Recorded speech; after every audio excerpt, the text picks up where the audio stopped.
All right, ladies and gentlemen, we're live. This is number 4. Today is Tuesday. It's daylight savings time is over now, so it's pretty dark out. It's 5 o'clock. No, 6 o'clock actually. But anyhow, wanted to hop on here, get it done, as mentioned before.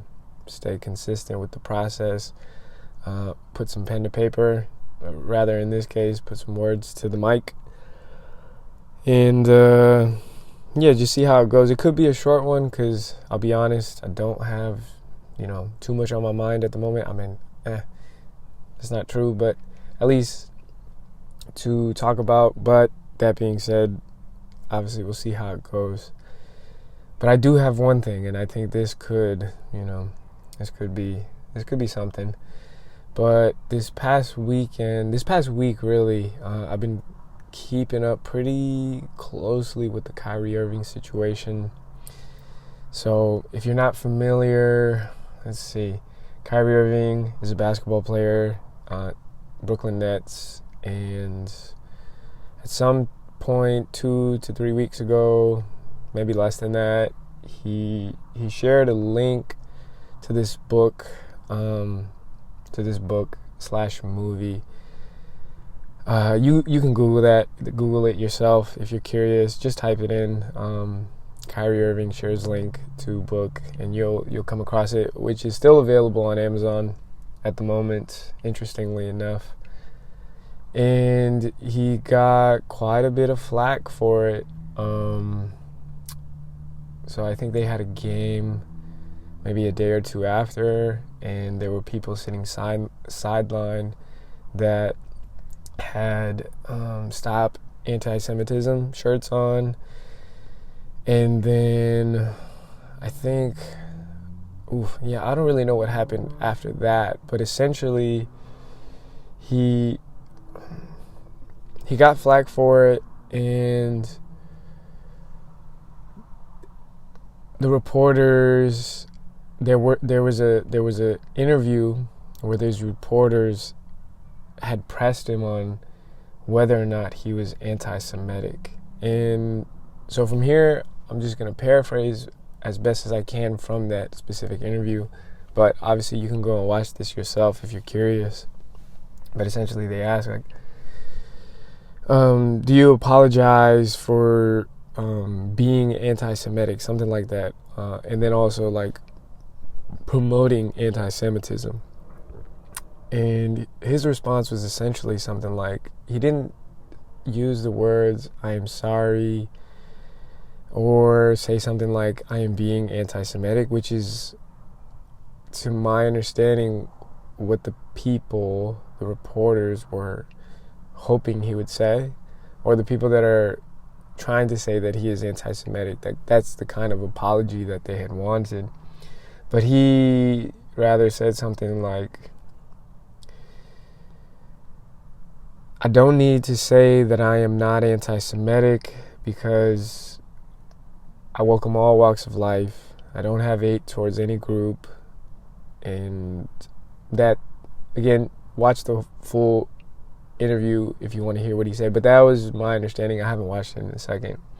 But anyhow, the apology, the way he phrased that wasn't enough, and to some people it was as if he doubled down on his take, right? Like he's not gonna openly, in the way that we would like, say that he is not anti-Semitic and apologize.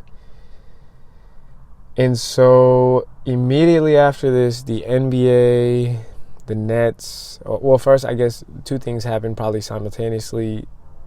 The Nets suspend him for 5 games minimum without pay. And then the NBA's commissioner, Adam Silver, I don't know if it's Silver or Silver, probably Silver, puts out a statement saying something like, expressing disappointment essentially that Kyrie wouldn't apologize for what he did. And I'm going to have a chat with him later this week. So he's currently, I guess, serving his suspension. And again, I guess it's 5 games minimum, so it could go on. And they actually gave him like a checklist of things that he needs to accomplish before he's able to return to the team. Again, something you could definitely check out, find for yourself. But yeah, so the Nets decided to suspend him. Adam Silver puts out a statement, and then of course, like, it's talked about around the NBA, and you got people asked about, like, how do you feel about it? Do you stand with Kyrie? Do you not stand with Kyrie? So many things to say about that. I think first, it's like, it's another situation that's part of a much larger problem that when it comes to media, where, you know, you want the sensational headlines, you want to be, like, the controversy fuels business, honestly. Like, let's keep it real. It gives them something to talk about. It gives them something to talk about with other people, right? Like, you get reactions to it. And I think in this case, it's kind of, at least for me, I'll say personally, I feel quite strongly about it because of the flack that Kyrie got for not getting the vaccine.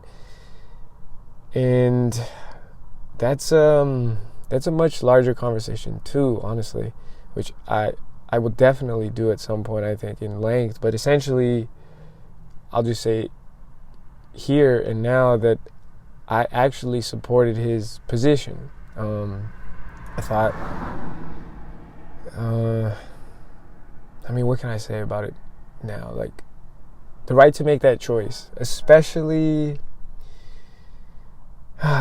given all the information, right? Even at that time, like, this is the beginning of 2021, the 2021 season, which started, I want to say, in October, December. I'm not sure exactly, but at the latest, probably October.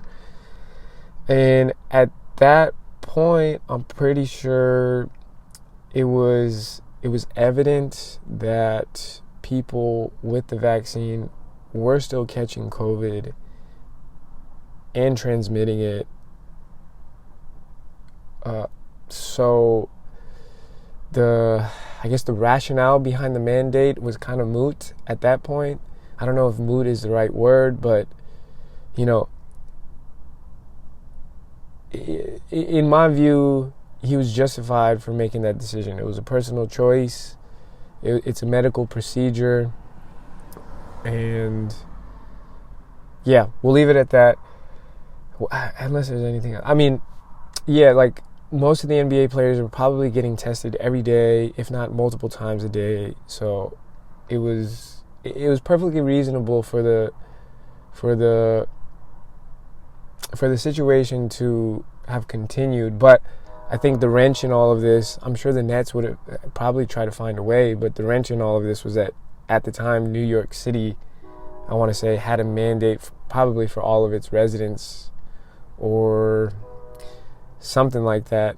I don't know if it was for the NBA specifically or like people in a certain type of industry, type of work, but essentially there was a mandate at that time in New York City where maybe it was something to be in attendance. Yeah. Anyways.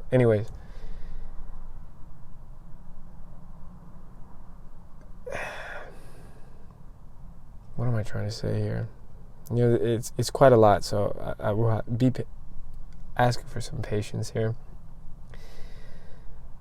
But anyways, he didn't have to do it, but obviously he didn't have to. He chose not to get vaccinated, and my point is that he faced a lot of scrutiny for that. For a variety of reasons. One, like, you won't do it so you can play basketball, right? Like, your teammates count on you. The Nets organization supported you a lot throughout your time here. Like, you can't just do that. And then, of course, you get the flack where, again, part of a much larger conversation, but I can quickly say people that chose not to get vaccinated were were shamed, stigmatized. Yeah, for choosing not to. And the rationale, the reasoning behind that was something like, you don't care about the people around you, you're not taking COVID seriously. That's kind of putting it lightly. I'm sure some people would equate that to being a murderer, like you're just spreading COVID to everybody around you. So I'm sure many other people can speak to this and feel this. Like, if you know somebody that is unvaccinated, at least for the COVID vaccine, or you yourself are unvaccinated, can feel that social pressure, really, to get vaccinated. Like, you heard it everywhere with all the mandates, all the media fear-mongering. There was a pretty big pressure for people to get vaccinated. So Kyrie was no exception, right? And I guess super long tangent, but an important one. And I think, again, a conversation on COVID will definitely come up at some point in my dialogue. So keep an eye out for that. And again, throughout all of this, my intention is to be transparent and open, and see where that goes, even if that's bites me in the butt later. But anyways, back to the Kyrie thing. So this all happens, and then the reporters, the media, they're going around trying to get reactions. And two that stood out to me were Shaq and LeBron. So I'm pretty sure it was Shaq. They talked about it on Inside the NBA, I think is what the show is called. It's pretty much the TNT. When the NBA has host games on TNT, they got the halftime pregame show, postgame show with Chuck, Charles, Ernie. Super cool, like really cool show. One of the best groups ever. But obviously they asked Shaq about it, and he was like, yeah. Again, paraphrasing here, I'm sure you can find the clip on YouTube, but essentially says, yeah, there's no room for hate. You should welcome all walks of life. You should be welcoming. Don't be like that. In my view, just kind of wagging his finger for what Kyrie did, or what he was portrayed to do. And, if you're being honest about it, pretty much throwing him under the bus. Like, throwing him under the bus. And then same with LeBron James. So I want to say CNN somehow, somebody from CNN was able to ask him about, how he felt about the Kyrie situation. And he said something along the lines of,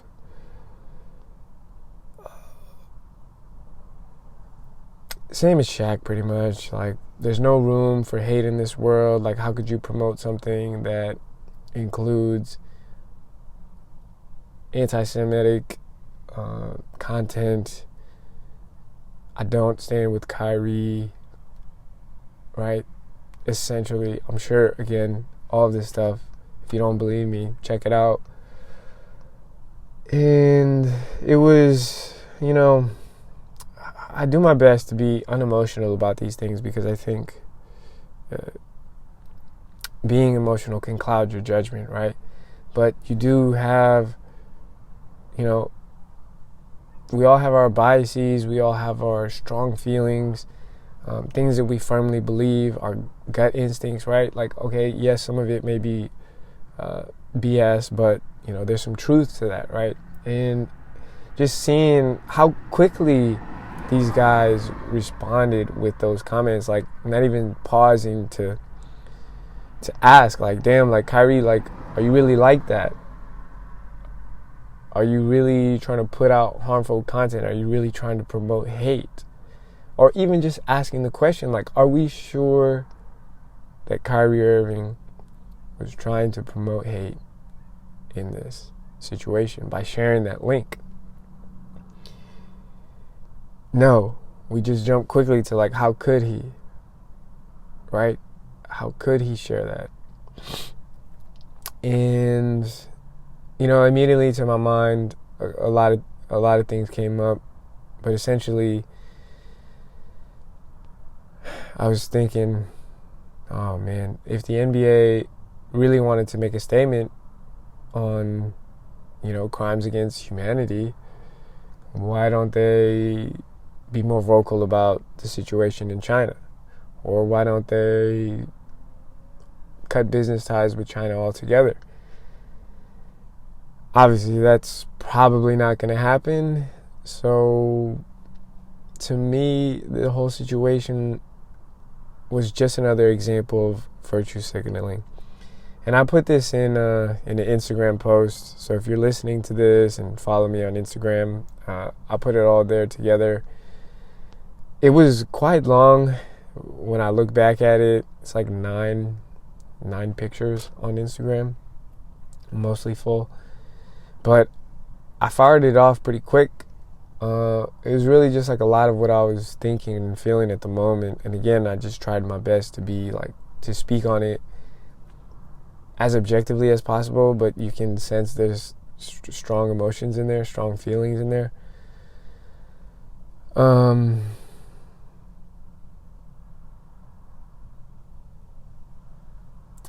What else can I say about this situation?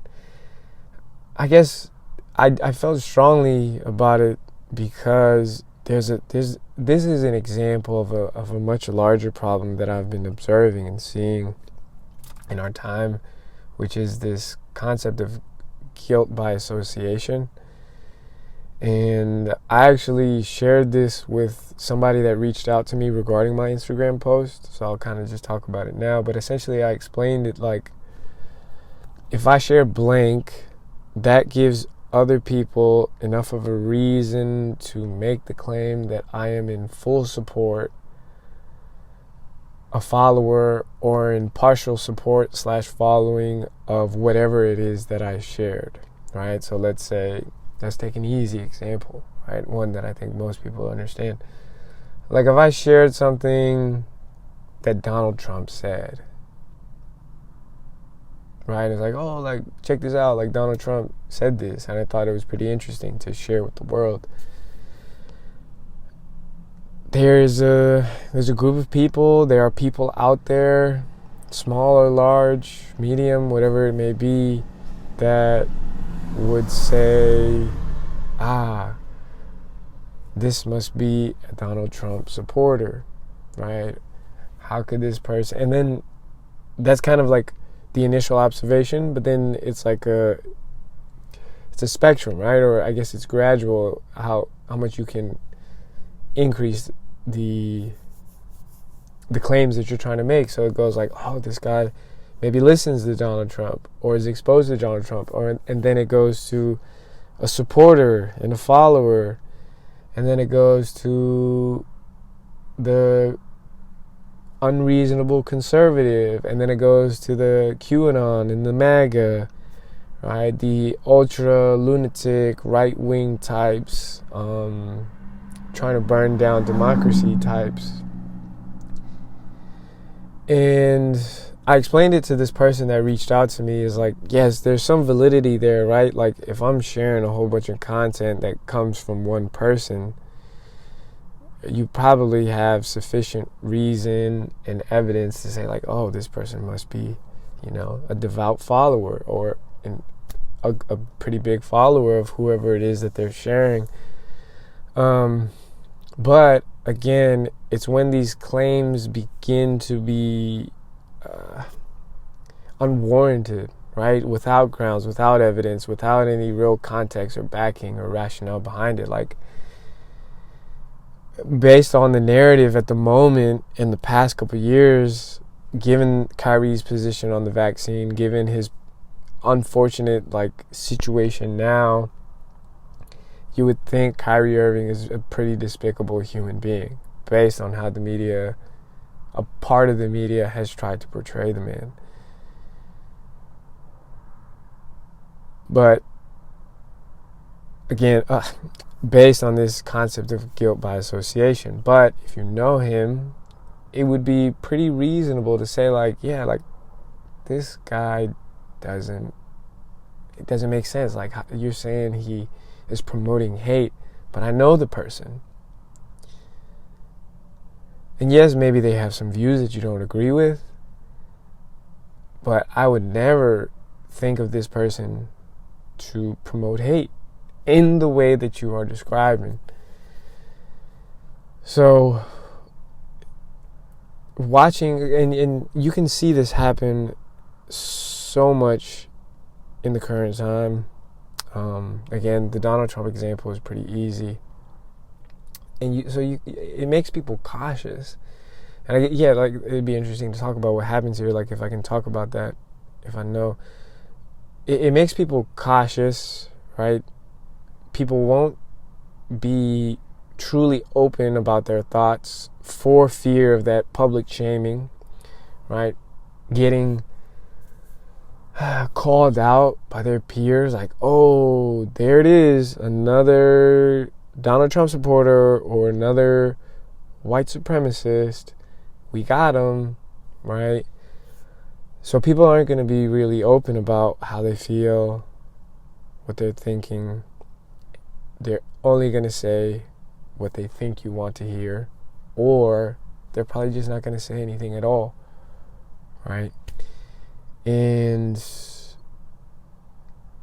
I'm sure there's many reasons why that is problematic, or that could be problematic at some point. The examples that I know, that I'm familiar with, are essentially all of the totalitarian regimes that have occurred throughout history. So I've learned about Nazi Germany, the Soviet Union, Maoist China, Cambodia, North Korea today, and I'm sure many, many other places where people, there were things in society that people could not say, that were discouraged from saying, and so they began to self-censor and buy into whatever it is that they're supposed to say, right? Where had people had the courage, or just, the push to speak against what they were being told to, maybe some of the atrocities that had occurred in these places could have been avoided. Maybe, who knows, right? But that is the consideration, right? Like, anytime something is going wrong, but everybody's buying into it, it's really, really hard to speak up against that.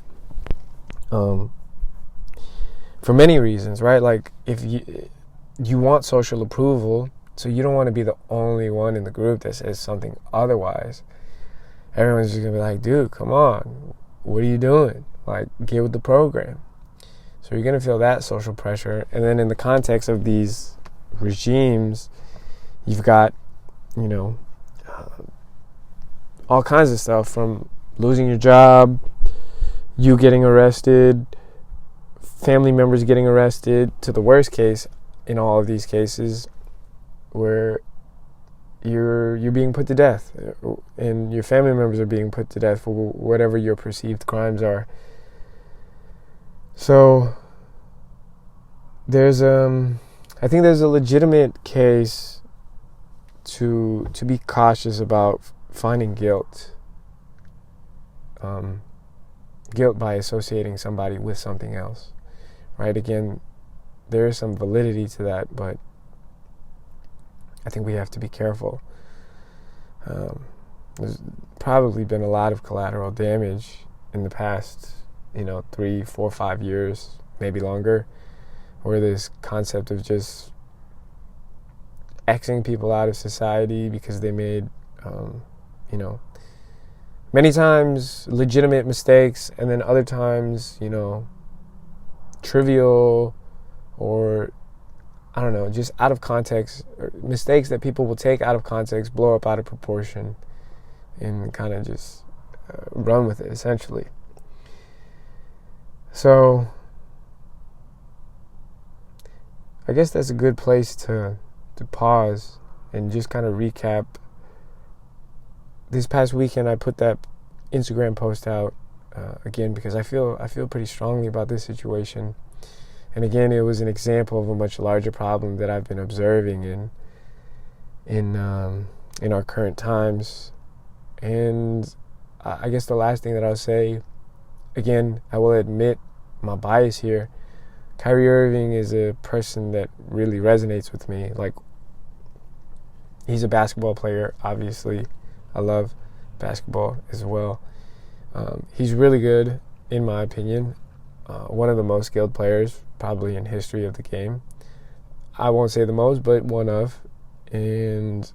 But it was after the 2016 championship where I really started to pay attention to who he was, because I didn't really know. Like, to be honest, I don't really pay attention to too many teams besides the Warriors. But after they beat the Warriors in that 2016 series, he did some podcasts, so I listened to him talk at length. And, the cool thing about podcasts is that, again, it's long. It's usually long, so you get to you hear people talk for an extended period of time. And obviously you don't get to know everything about them, but you do get an idea of who they are. And Kyrie, I guess just to put it simply, like, he is pretty deep and authentic. Like, you can tell this is a person that reflects on his life, that pays attention, that has internal awareness of where his mind is and where his life is and what he's trying to get out of it, and that process of self-discovery, self-evolution. It really resonates because I myself have kind of been on that path for a really long time. And the more I learn, I think that path is honestly never ending. It's really like a lifelong journey. And that may sound corny, but, to me, it really is like the way I see it. So anyways, Kyrie's a person that really resonates with me. And, yes, here's another thing that I wanted to mention. It's definitely related. I'll explain it as briefly as I can, just to relate it to the Kyrie situation, but I think I could probably talk about this at length another time too. Essentially, in high school, in my junior year, I was on the basketball team, obviously, and about 4, 5, 6 games into the season, something like that, we lost a pretty lousy game. And the next morning, our coach calls us to practice, and at the end of it, he lists off like 6 players, including myself, and says, "You guys are off the team. Don't show up to practice on Monday. That's it. You're done, right?" And so,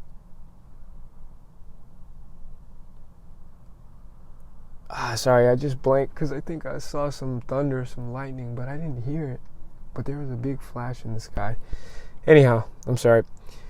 So he's like, "Yeah, don't show up to practice on Monday." But my teammates and I are all perplexed, right? Like, there was nothing building up to this that gave us an indication that we were going to be kicked off the team. Like, yeah, we played a lousy game, but, it happens. That's sports. Get back to it. Make us run. Whatever. Sit us. Whatever. He immediately jumped to getting us off the team. We show up Monday morning, all of us. We had decided, like, all right, we're just going to go to practice. We're going to try to talk to him, see, what he says. Like, if we can just understand, like, that was our goal. Like, see what was up. Like, why are you doing this? And we show up to practice, and the first thing he says to us is, "You're not supposed to be here. Go home." Right? You, and you. The 6 that he had called out. And we asked, like, "Coach, like, we just want to talk. We just want to figure out what's going on." And he doubled down. He's like, "Look, if I told you that you're not supposed to be here, you're not supposed to be here. Please go home." And so the group and I, we had decided that if that was the case, then we would all leave together. And we did. And this all happened over winter break. So what happened after that? We come back to school. We try to talk with the school admin, but at that point they had already made up their mind. They decided that they were gonna, support the coach's decision, which, looking back on it, it's just so. The whole experience was pretty traumatic. I'm not gonna lie, but at this point in my life, like, I can look back on it and speak on it, as a thing that happened. But it was just so crazy. Like, it is crazy to look back on that and say, like, dang, they didn't even talk to us before. Like, we did talk, and we did get to voice our thoughts, but they were very upfront. Like, look, we'll listen, but we're pretty sure we're going to support the coach's decision here. So everything that we had said kind of fell on deaf ears. And again, there was nothing of substance that led up to this that is an indicator. Like, none of us got in trouble academically, at school, outside of school. Like, we were all solid. So there was never really any clear, direct reason, and honestly, I still don't know to this day, why he decided to kick us off.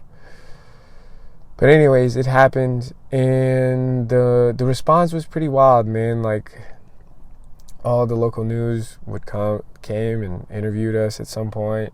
It was in the front page of the San Jose Mercury. There's an article in Sports Illustrated. But the first few that had come out, they were pretty, man, it's so wild.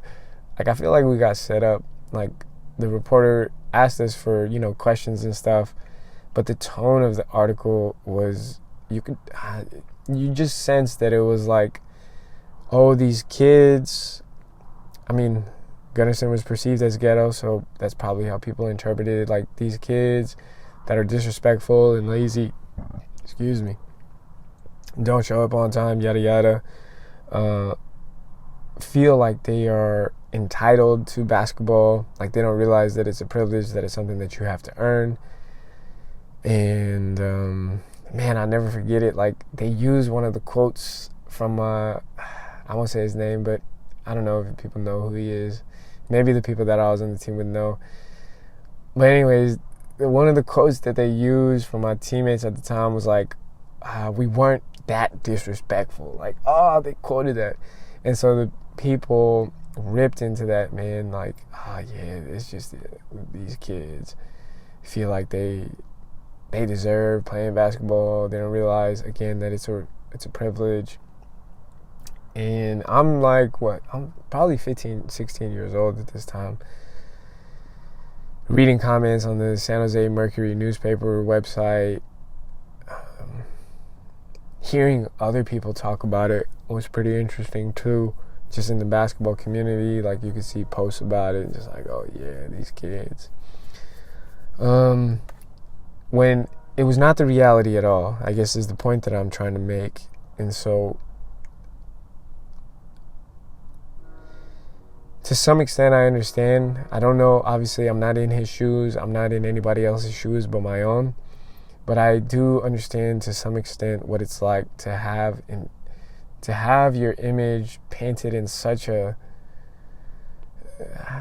in a way that is so inaccurate, that is so not matched up with reality.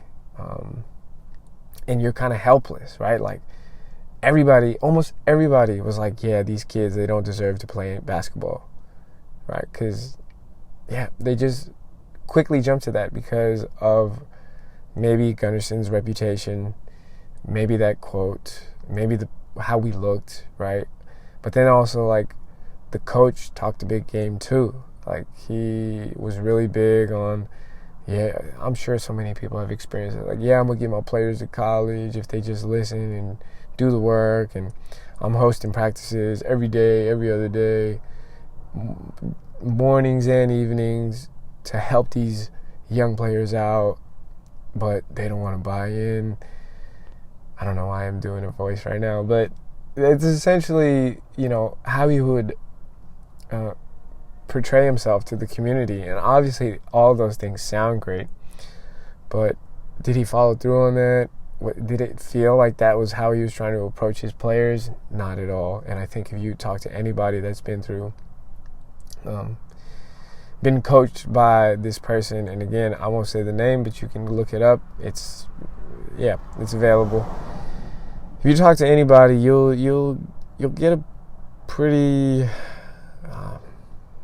you'll hear a lot of the same feelings, honestly. Like, yeah, like he talked like that he was gonna help me go far, get to college, and it's just a lot of talk. Let's leave it at that. So my point is that, again, I know what it's like to be painted in the wrong light, to be portrayed in the wrong light, however you say it. So I really felt for Kyrie on that level. I see the problem as more of, societal wide, like a much larger issue.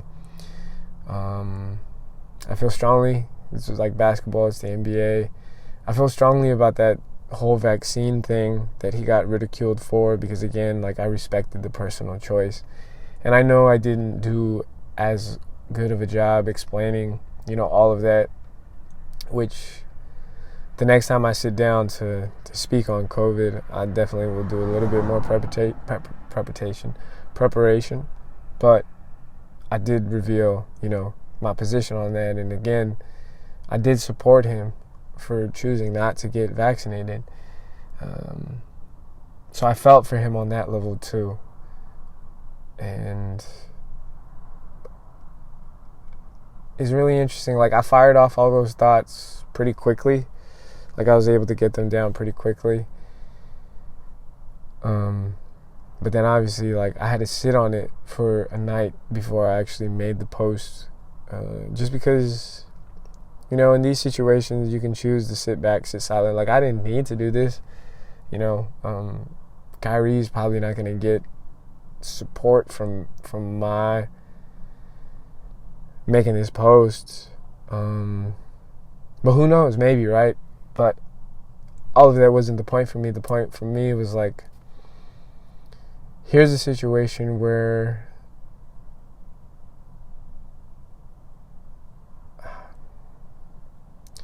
you feel like you need to speak up.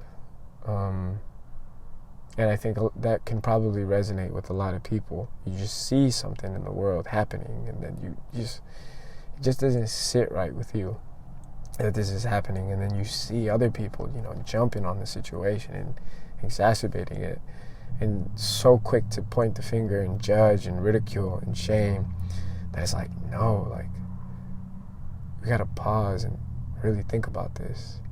And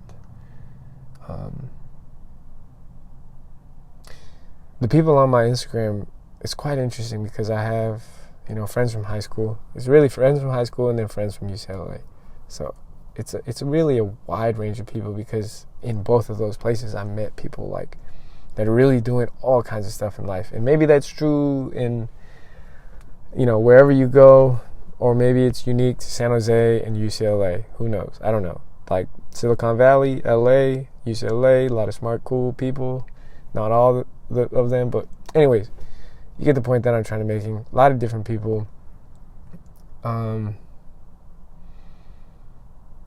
So I thought, if I share this, it'll just be interesting for people to come across this, right? And that's really what it is. Like, just put these ideas out there, and if anybody else is thinking about the same thing, or if anybody else is thinking about the same thing and has something to gain or add to whatever it is that I'm putting out, that's like a win for the world, in my opinion. And not that it matters, but I guess the cool part about it is quite a few people did reach out to me individually to express their thoughts on the situation. So I got to hear from a variety of people, which is cool, that I haven't heard from in a while. So all that to say that it was scary, obviously, to press share. But again, as I've mentioned in previous recordings, I'm really, really, really trying to push hard on doing things that are scary. And I'm really trying to be honest and direct with my words as much as I can be. Obviously being respectful, obviously